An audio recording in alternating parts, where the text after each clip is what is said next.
welcome friends back to Raw Thoughts Podcast, where I bring on individuals and we talk about their lives in all aspects.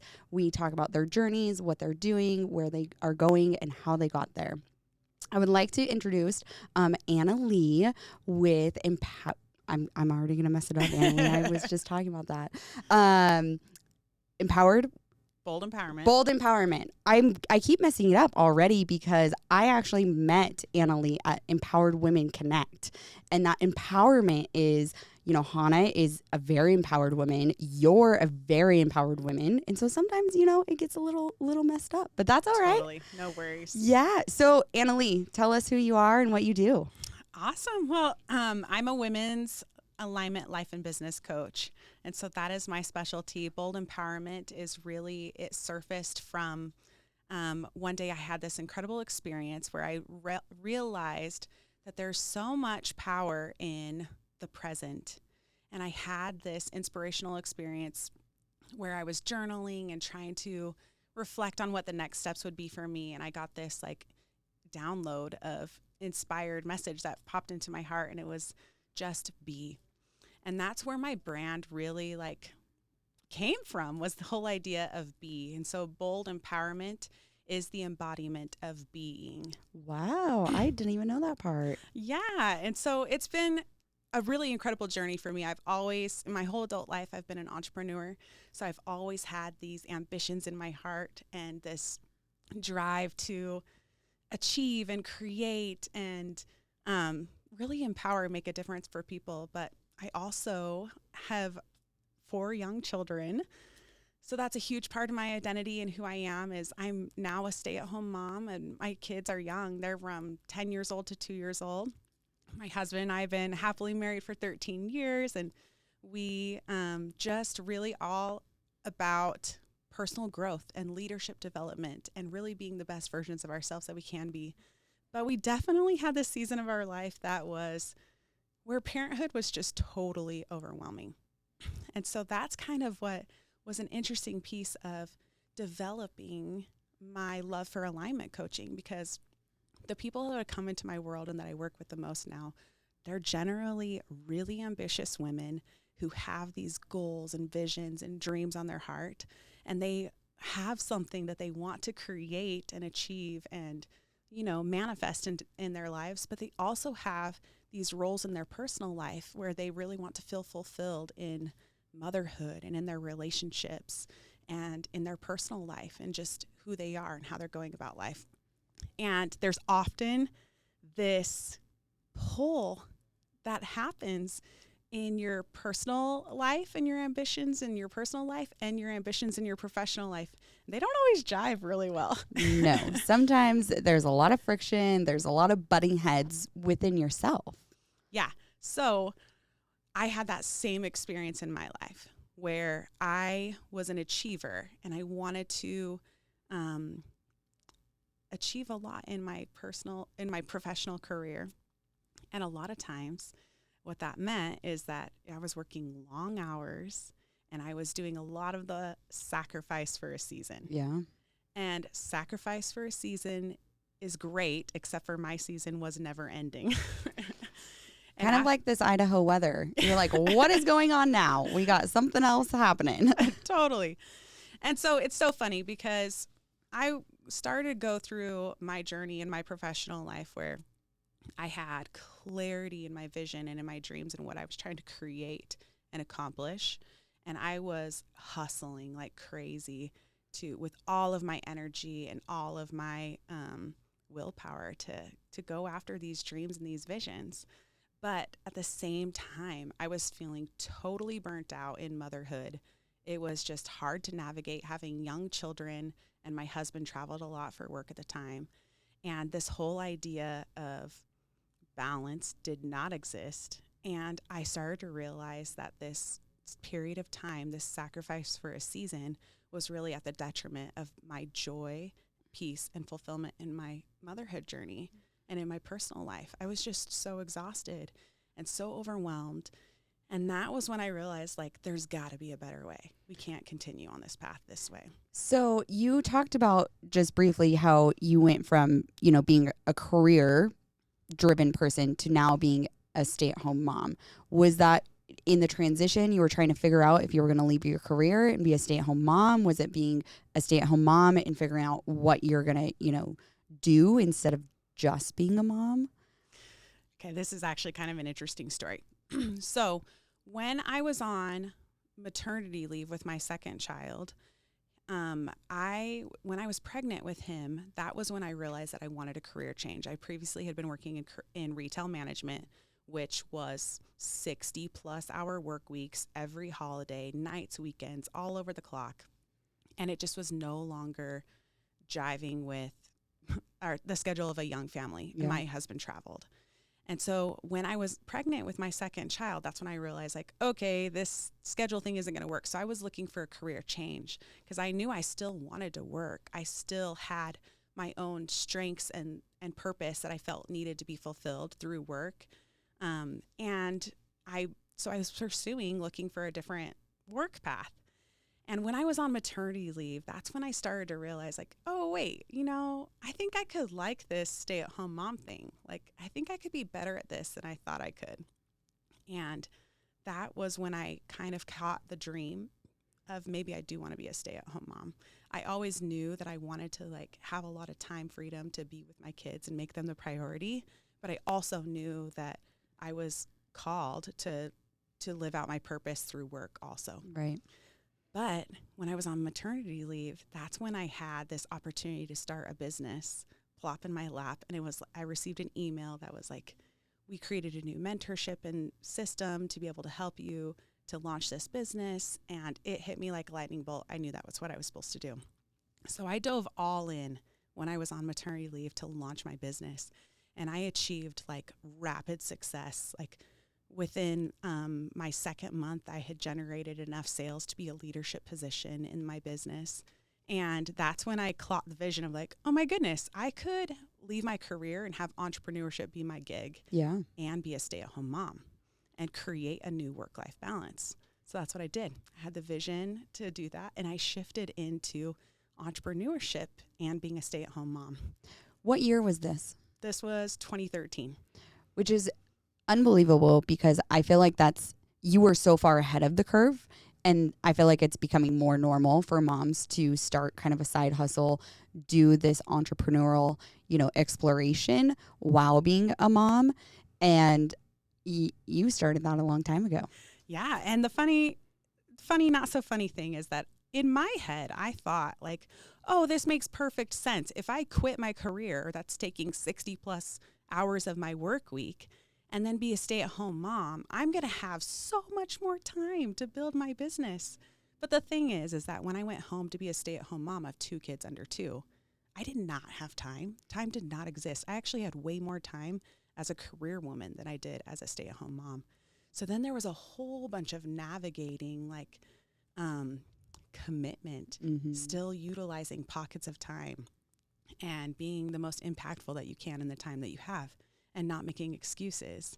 But what I discovered about myself is that I have always been a person that, because what society teaches us is that our worth is measured based off of titles, accolades, and achievement.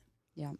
And so what I didn't realize about myself is that when I stepped into entrepreneurship, I was still chasing titles, accolades, and achievement, because that to me was a much easier way to measure my worth than as a stay-at-home mom measuring my worth. Right.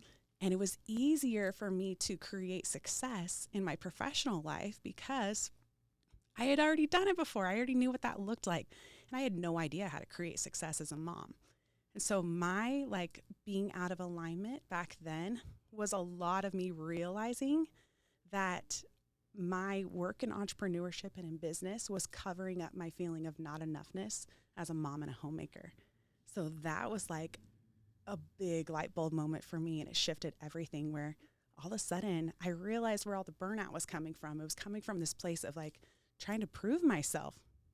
And when you are trying to prove yourself and you're so committed to these outside validations, it really keeps you from recognizing your worth and your purpose in a more like profound way. Right. So the pendulum swung for me. I went from this like hustle, vision, dreams, I'm going to achieve these goals, like sacrifice for a season, to like, no more. I'm not doing this anymore. I'm not allowing my work and my professional life to cover up my feeling of not enoughness in my personal life. And how did you truly figure that out? Well, I hit this milestone in my business where I like achieved this major goal that I had been going after for 2 years. And after achieving this goal, shortly after, a lot of pieces in my business started to crumble and fall apart. Not to my fault. Life was happening with some of my partners and team. And it started to be where this result that I had achieved was not being maintained. And I had been tying so much of my worth to this result that I had achieved. And so then I started to go through that experience of self-discovery. Like, well, if I am not AnaLee 𝗹𝗻, who's achieved this X, then who am I? Right. And that's when it like was in my face. Like, you're tying your whole worth to this title. And is that really like who you are? Who are you without that title? Right. And so then I got to do the journey of beginning the inward work. And it's crazy you talk about that, because society does really push the titles and, you know, how many letters are behind your name, and you aren't, you know, you're not as successful as somebody else that has this piece of paper. You know, college is a great example of, you know, people going after what they truly want to do in entrepreneurship versus going to college and go to college for that piece of paper. And at the end of it, you don't have a different job. You don't, you know, there are, and I've said this in one of my other podcasts as well, there is a reason in a place to go to college, you know, but at the same time, chasing those letters and chasing, you know, those titles, is that really, like you said, who we are? Yeah, and I think really the value is that there's so much value in chasing titles, accolades, and achievements, but only for a short amount of time. And then you have to really do the inward work to discover the why. Yeah. Like, what does this mean for me? What is the purpose here? Like, why is this important to me? And what does this say about who I am? So how did you figure that out? How did you look inward and you said, oh, these are the things I need to be focusing on or putting my energy into to be worthy without the titles and not chasing? I think it's that chasing aspect that we get a thrill off of. Yeah. So I started to really look at like, what are the things that I'm naturally good at and that I'm recognized for frequently? Like, what are my natural gifts? What are my natural talents? Like, who am I? If you strip away all of these achievements and titles, like, who is AnaLee? And as I started to get curious about that and discover like the things that were my natural gifts that I was good at, and really begin to discover my self-worth and my value outside of these things, then I began to love things about myself. Like, I'm an incredible connector. I can walk into any room and create a meaningful, genuine, authentic connection with somebody and create valuable relationships. That's an incredible talent. Absolutely. And another thing I'm great at is I am like your positivity cheerleader. You can count on me for being optimistic, always seeing the bright side of things. I won't ever downplay hard things that you're going through, but I'll be a person that you want to be around when something's hard because I can help pull you up with me. Right. And do those things have titles or anything that could be measured with it? No, but they're like extremely valuable qualities. Another thing I'm really good at is that I'm highly adaptable. So I can like shift plans quickly, and I can be somebody who I'm the person you call when you're in a bind and like you need somebody last minute, because I can shift and adapt to the situation and be a problem solver. And that's also something that is not necessarily like, you can put these things on a resume, but they're not necessarily connected to titles. And these core values and these characteristics and qualities, they are really all about creating contribution. Like, how do you contribute? Mm-hmm. How do you make a difference in this world? How does who you are impact people? And that's when I discovered human design. Yes, this is the part that I'm so excited for you to talk about. So human design, I've always enjoyed profiling systems that like StrengthsFinder, like I love knowing that positivity is one of my top 5 strengths and adaptability. Those are cool things, but also Enneagram and like the color code. There's lots of different profiling systems out there. But the thing is that most profiling systems are based on questionnaires or questions that you answer. And the thing about that is that it totally depends what headspace and what mood you're in when you take those little questionnaires. Absolutely. Like, are you in like professional, driven, ambitious mode? Like, yes, I'm going to achieve this goal and tackle the world. Or are you in like nurturing motherhood? You know, what vibe are you in when you're answering these questions? And that can really affect the results you get. So when I found human design, I discovered that it was based on your birthday. So there is no conditioning that happens by answering this questionnaire. Like the whole idea of human design is that it is a combination of ancient wisdom and modern genetics that tells you who you are designed to be and how your energy is meant to move through life. And the coolest thing about it is that there's so many layers to it, that ways that you can learn about yourself and the way that your energy is designed to help make an impact in your purpose. But the other cool thing about it is that you're not going to change your human design based off of any questionnaire. Yeah. So listeners that have never gone on, go on to myhumandesign.com and it'll ask you for your first name, your date of birth, the time you were born, and that does matter. So make sure that you look at the time that you were born is on your birth certificate, and then the location. So obviously none of that changes. So even if you go log back in, it'll always be the same thing. And being somebody that, I graduated from BSU with my psychology degree. And so learning about other people, you ought to also learn about yourself on a very deep level. And a lot of that was the questionnaires.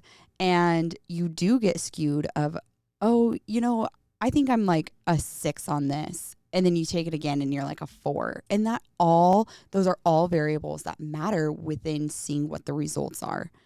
So My Human Design eliminates all of that and really gets you to the point of knowing who you are and why you're that way.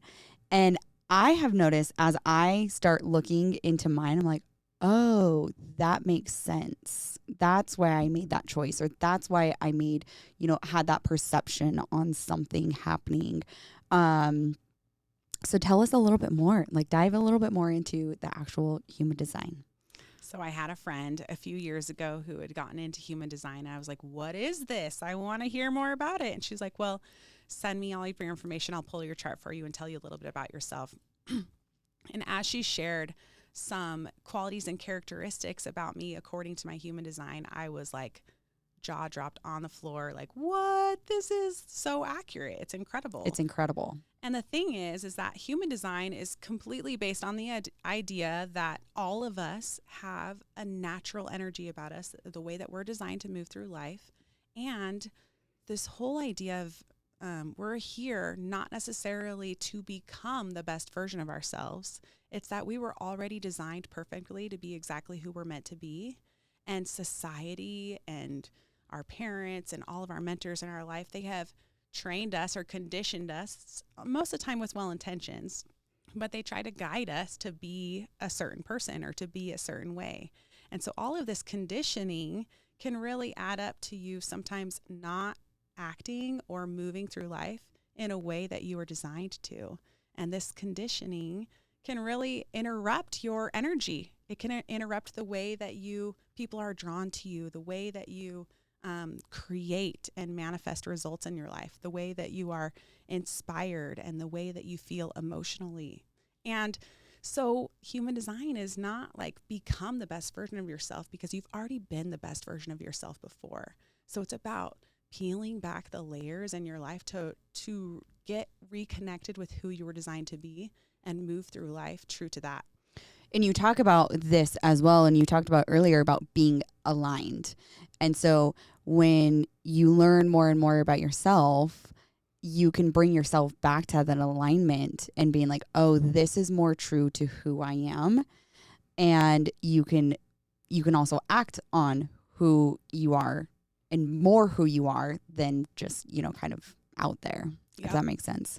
Yes. So there's 5 different human design types, but every type has a strategy, a way that their energy is meant to move through life. Every single type has what's called a signature. That is the emotion that you experience when you're in alignment. And they also have what's called a not self theme, which is the telltale sign that you were out of alignment, or the emotional trigger that you experience when things are out of alignment. So alignment is really not about like being blissfully happy all the time and never having anything go wrong in your life. Alignment is about being able to navigate through your life and have your base equilibrium foundation emotionally, mentally, physically be in a state of feeling that emotion that you're designed to feel when you're in alignment. So there's 5 different types, and the first 2 types have the same strategy and emotion that they experience, and that is a manifesting generator and a generator. And the sign that they're in alignment is the feeling of satisfaction, like being satiated by life itself, feeling fulfillment as their like normal emotion. Then there are our manifestors, and our manifestors, they're designed to feel peace, to feel this like inner peace within them, no matter what's going on around them. Then we have our projectors. That's me. Our projectors are designed to feel the feeling of success. And so that might be financially through titles and accolades and achievement, and it might just be by being recognized for their gifts and feeling valued and seen, like just that feeling of success. And then our reflectors, which are only 1% of the population, they're designed to feel delight, like just surprise and delight, excited by their life. And so that's kind of what alignment can feel like in the simplest terms. So for me, I'm a manifesting generator. And what I discovered in my life is that I had been feeling really anything but peace, having so much chaos in my home with young children and trying to figure out parenting, and you never feel like you're doing it right. Right. I don't have kids, so, but I hear enough stories. And then like trying to balance ambitions on top of that. I didn't feel peace in my home. I didn't feel like, I felt frustrated a lot, which was the feeling that you experience when you're out of alignment. And when I learned about myself and how my energy is meant to move through life, I learned that manifesting generators are meant to do the things that they feel really all energy types, you need to be doing the things that light you up, that you're excited about. So if you constantly are feeling that feeling that you're out of alignment, then you're not going to really create the results and experience the life that you want to. Right. So what happened for me is that when I learned more about my type and how my type was designed to move through life, and I was meant to be adaptable, I was meant to be a multi-passionate person. So I could spin lots of plates at different times, but I was meant to be I was supposed to be chasing fulfillment, not titles, accolades, and achievements, like this feeling of satisfaction. And when I realized like that was the goal, to feel fulfilled in my life and to feel satisfied, that completely shifted the way I was going about trying to achieve goals. So how do you now feel fulfillment? You know, you were chasing the titles, you were chasing, that commitment within the career. And even, like your first business, you're trying to chase that number 1 leadership spot. How do you get fulfillment now in your life? So now it's about, what I'm most passionate about is really teaching other ambitious women that it's possible to feel joy, peace, and fulfillment in your life, even when there can be challenges and life can be crazy. And to me, that is all about being committed to self-leadership, being skilled at self-coaching, learning how to take your emotional triggers and learn some self-healing techniques to remove the charge from those emotional triggers. So then you can process them in a way to be like, where are these emotions coming from? What am I thinking that's causing these emotions? Like, what am I believing that's creating these thoughts? Right. And then having the ability to coach yourself to experience a different emotion and to have different thoughts. And then from there, it's just living in a place where you can always be tapped into joy, peace, fulfillment, no matter what. And it's by developing skills and collecting tools that are going to support you and having that be your norm instead of having like stress, burnout, hustle be your norm. If stress, burnout, and hustle are your norm, something needs to change. Right. So do you teach people on this? Like what is it now that you're doing with your business, Bold Empowerment? Yeah. So I have in my alignment coaching, my methodology is called the Core Connection Method, and it's a 3-step process. It's first understanding your human design and your identity. Like, who are you designed to be? How is your energy meant to move through life? What is your purpose? And then the second step is really learning about your emotional blueprint. Like, how do you peel back these layers so that you can get to this place of being able to utilize tools and techniques in your daily life so that your normal is that joy and peace, so that you can feel grounded emotionally. And when you get frazzled or when life throws you a curveball, you have tools to turn to help you to process and release so that you can get back to that grounded, present, like, I've got this state. And then the third step is really like unlocking your soul powers. It's now you understand yourself. Now you understand how to support yourself so that you can be in a good place all the time. Let's take that information and activate your superpowers, like the things that are unique to you, so that you can create your vision, so that you can achieve your goals in a way that feels really exciting. And that is a way that only you can do. Because so many times what happens is we see what's modeled for us by other mentors and teachers, and we try to do the things that we've been taught. Like, if you do XYZ, you will be successful. But not everybody is designed to operate the exact same way as models and teachers or those that have been successful for them. They're not, because there's so many different variables making that person, doing X, Y, and Z successful.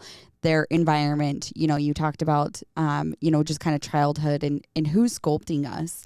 And I think that is also really hard, where we do have society coming in and be like, this is the way you should be. And then we have people chasing that and being like, well, if I do this, then this is going to happen and I'm going to, be fulfilled off of that. And then they're not. And then they're chasing something else. And then it comes in with emotional toll, when you're not feeling your best, and then you have a combination of anxiety or depression or some kind of mental health aspect with that as well. And you're not being yourself.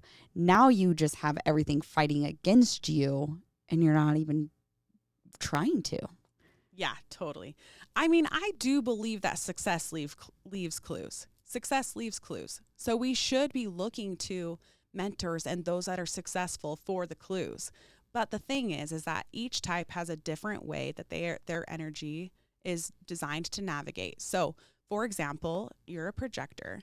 Projectors, they are like the wise ones with the bird's eye view. While all of us are here like in the forest seeing the tree in front of us, the projectors are like a mile high seeing the whole forest, not just the tree. They're designed to create massive results in significantly less time. They don't have a consistent energy, so they're not meant to be burning the candle at both ends or working like 10-hour days. They can be incredibly productive and create significant results in like 4-hour days. Yeah. And so if you have a projector who is trying to operate like a generator, where a generator type, they are here to be the doers and the workers. Their energy runs longer, stronger, harder than anybody else's energy. They have more stamina than any other type. And they can do these long work days, either physical or mental energy. And they're here to become masters at what they do. But if you have a projector who has a generator as a mentor, and the generator's like, you just need to work harder than anybody else. You just got to put in more time than anybody else. And the projector's over here like exhausted, not honoring the fact that their body needs more rest, not honoring the fact that their brain needs to disconnect from work more frequently, then they're not going to be operating in their zone of genius, and they're not going to be creating like the powerful quantum leap results that they're capable of creating. So is there wisdom in like, hey, be committed, work hard, like don't quit, no, that's totally great wisdom for anybody, any person, any human. It doesn't matter what your design is. Yes. But you need to understand that if you are not honoring your energy, it's going to burn out on you. And your energy is your greatest asset because people feel energy. They are converted by energy more than you saying anything. Right.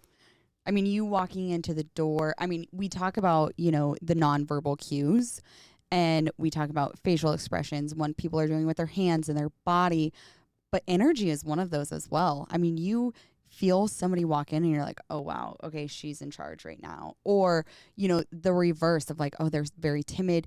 That does come off to a lot of people, and they don't realize it. They're like, I can't pinpoint like what's happening.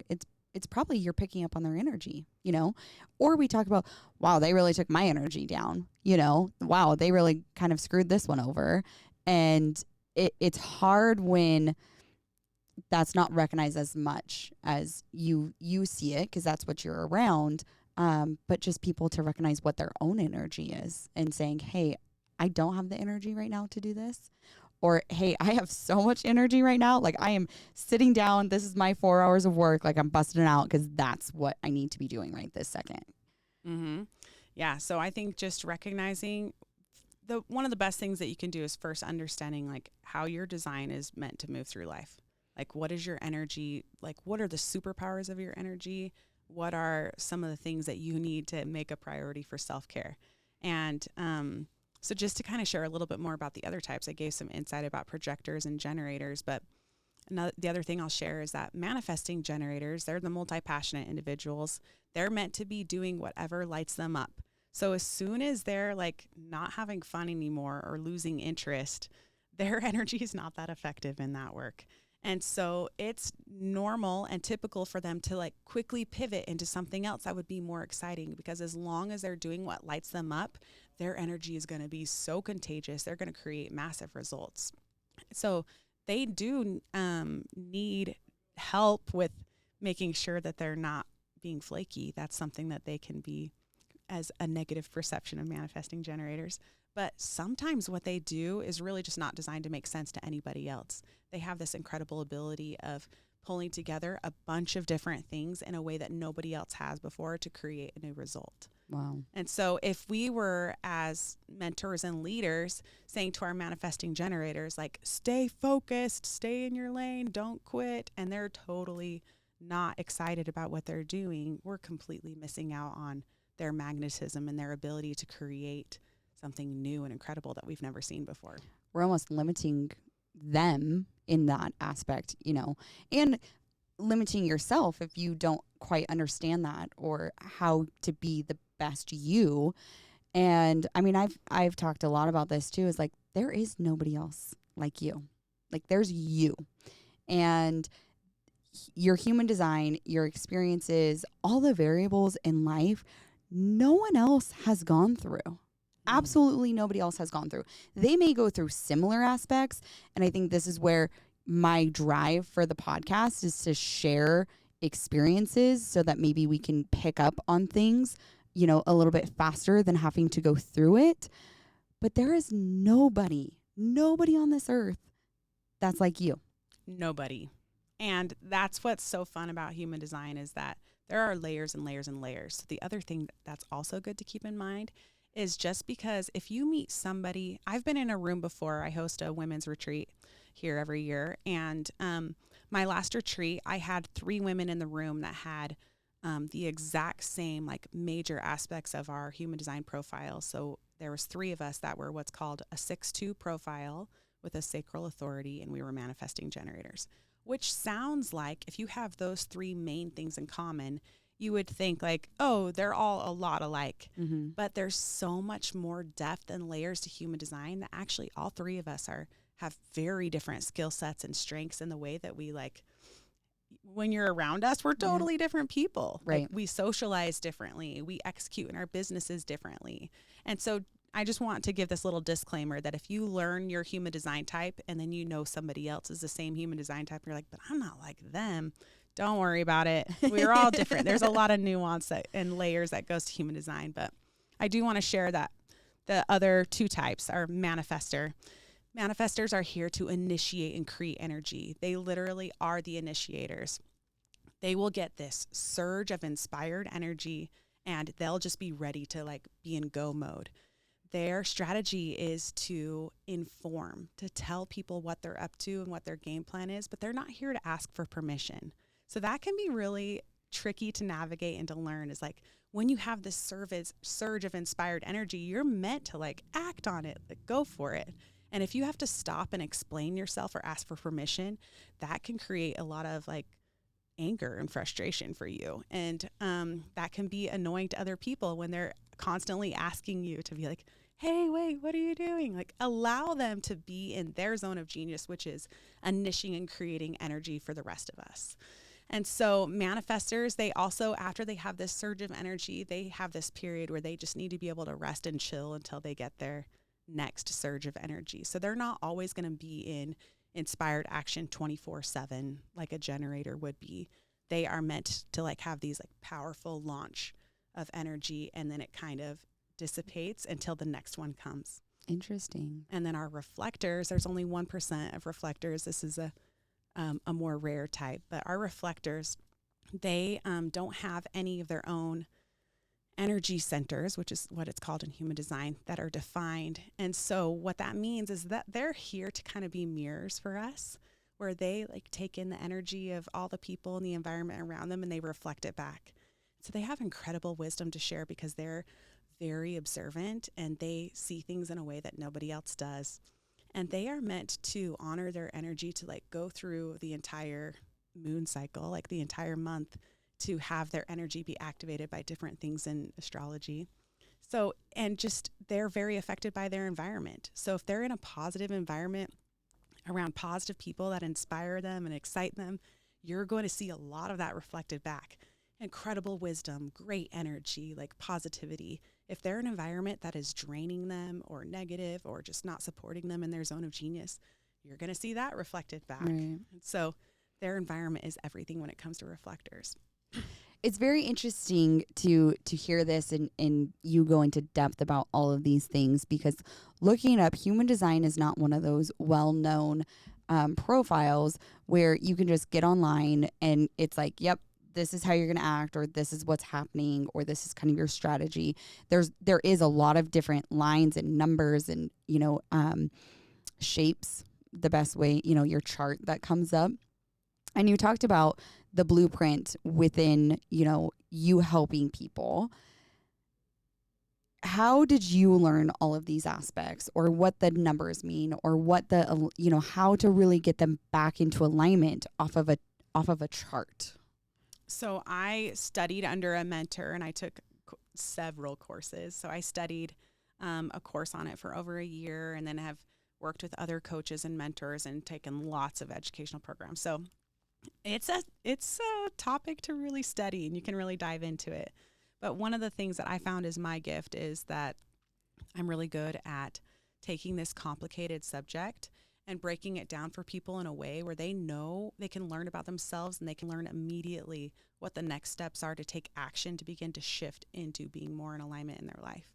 And so I've taken like all of this wisdom that I've learned from others, and I created a course that helps people to learn the fundamentals so they can build a foundation of like, okay, now I know about myself and a little bit more about how I'm meant to move through life. Like, what do I do with this information? And I actually teach you skills to help you be able to recognize when you're out of alignment and what you should do about it to shift into alignment. But the biggest thing is that with human design, the purpose is, to me, what would be the most valuable thing you could do in learning about human design is learn more about yourself and appreciate your strengths and appreciate what your whole life you've been told are your quote unquote weaknesses. Because what you'll discover is that as you learn more about yourself and your human design type, you'll begin to love and really appreciate these things that maybe you've been told were character flaws or weaknesses before, and realize that you're not necessarily designed to operate like that. And as you honor yourself and the qualities about you that are really amazing, you'll begin to have this new level of self-love and appreciation for who you are. And what happens, the ripple effect of that is like the more you love and honor yourself and appreciate who you are and you're designed to be, the more you, when you're going out in the world, you see other people for exactly who they're designed to be. Right. And it completely stops this. It helps to halt comparison, and it helps to stop judgment of others, and just recognizing that all of us have this incredible purpose. We all are designed a specific way, and we need each other to activate each other, to inspire each other, to help each other in our life purpose. And if I'm in alignment with me and who I'm designed to be, and I'm doing the best I can trust that other people are doing the best that they can and in alignment with who they are and what their purpose is. And it completely will elevate how you experience your community and your relationships and the people around you. And it's a beautiful way to honor somebody. Like, there's no greater gift than being seen for who you are. And there's no greater gift that you can give than seeing somebody else for exactly who they are. And to me, that's what human design and alignment is. It's about being true to yourself and allowing other people to be true to themselves, being true to themselves. That's incredible. So with coaching them, how do they reach out to you? What does that look like? I mean, what are you offering them besides the blueprint, you know, these retreats? Like, what else, how can they get in touch with you to learn more about themselves? The best place to find me is I hang out mostly on Instagram. Yeah, you do. So you can find me on Instagram at Bold Empowerment. And I'm on Facebook there too. But I'm always creating new inspired offers. I get just excited about creating new containers for people to be able to activate their alignment or teaching specific wisdom. So I have my foundationals course, the Bold Empowerment Blueprint. This is like human design and emotional energetics and self-coaching techniques. And then I have my in-person women's empowerment retreat, which is a 3-day intensive and integrative experience for human design. But I also do other things throughout the year that are, so if you're with me on Instagram, you'll see what I'm offering at the time, and just come into my world. I'd love to meet you and connect with you, and that's where I hang out. So. Absolutely. Well, I want to give Hannah another shout out because we connected through, like I said, Empowered Women Connect, and you are that connector. Like, I met you at the soiree, you know, back last December, and then just seeing you through those networking events is like, your energy is like, I want to be around that. Like, you're the person that is like, you know what, she's got something to give to this world, and let's listen to what she has. So I really appreciate you coming onto the podcast, helping me become more aligned with myself on, you know, just inviting people to come onto the show, share their experiences. Every person is different. It doesn't matter, you know, what your design is, like you mentioned. We all are so incredible. The humans that we are, the people that we are becoming and that we have been, and, you know, just kind of flowing through life. And so I welcome you listeners to reach out to me at Raw Thoughts Podcast on Instagram. You can go on to the show notes and get my email. Reach out to me. Let's share your story. Like, let's share why and how you are the person you are. Thank you again, AnaLee, with Bold Empowerment, coming on to the podcast and talking with me today. Thank you so much for having me. Yes. I absolutely love all the conversations you're having and what you're creating. Your energy really is magnetic. Yes. So I just adore you too. Awesome. Thanks, listeners. Have a good day. Thank you for tuning into the show today. Your feedback is very important to me. If you could leave a review, as well as follow me on Instagram at rawthoughts.podcast and email in at m.rawthoughts@gmail.com if you have any guest suggestions.